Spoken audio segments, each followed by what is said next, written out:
That's a bunch of fun. Let's bring in Storm Alert Weather Chief Meteorologist Sarah Knox now, of course. Now, Sarah, I saw those clothes. They stood out there for a while, but I think at some point they blew down. So okay, so yeah. the wind took them down. As yes. I say, they definitely didn't defrost. No, they had to be taken home and thawed out. I was told. So yeah, no kidding, man. That just tells you that if you were to go outside and maybe a little bit of you is wet, maybe just forgot to dry your hands completely, that cold can really, really take hold of you very, very quickly. And even if you're straight up dry and you go out with any exposed skin, you get some dangerous wind chills to deal with. So I wanted to show off Austin, one, because it's given us a nice look at the sky. Some thin clouds are moving through the area. That's about it. Otherwise, some beautiful sunsets to be seen. You can see the steam stacks flying high because it is just so cold out there.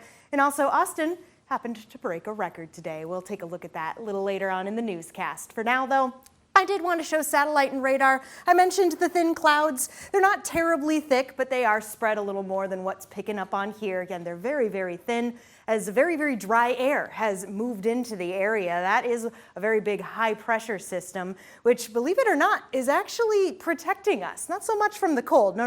It's responsible for bringing that in, but protecting us from the big winter storm that'll be moving across the south and is already starting to do so. You've probably heard about it, and I know you'll hear about it here after this forecast. So that being said, here's a look at the winter weather alerts. Everything from winter storm warnings, huge swath there, to ice storms a little further on to the south. Meanwhile, we've got our own alerts to deal with, and those are the cold ones. A cold weather advisory now in effect all the way until 3 a.m. Saturday, as wind chills could get as low as 40 below tonight. So it tells you that the temperature is already cold now, are expected to fall a few more degrees as we come into the evening. 12 below currently in Rochester, Dodge Center already falling to 13 below, Mason City falling to 11 below, as most of us have entered the double digits below zero. Forest City, Garner, Lake City, Winona still holding out, but these temperatures are still dangerously cold.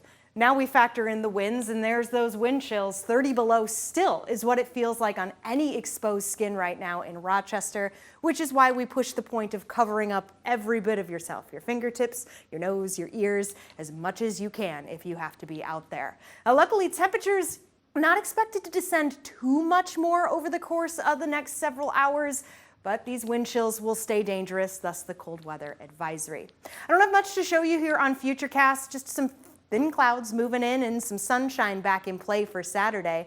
Maybe you noticed the winds coming back in from the south, enough to warm us up, I'm going to say, Ryan, as we head into Saturday, as our high gets to 3 below.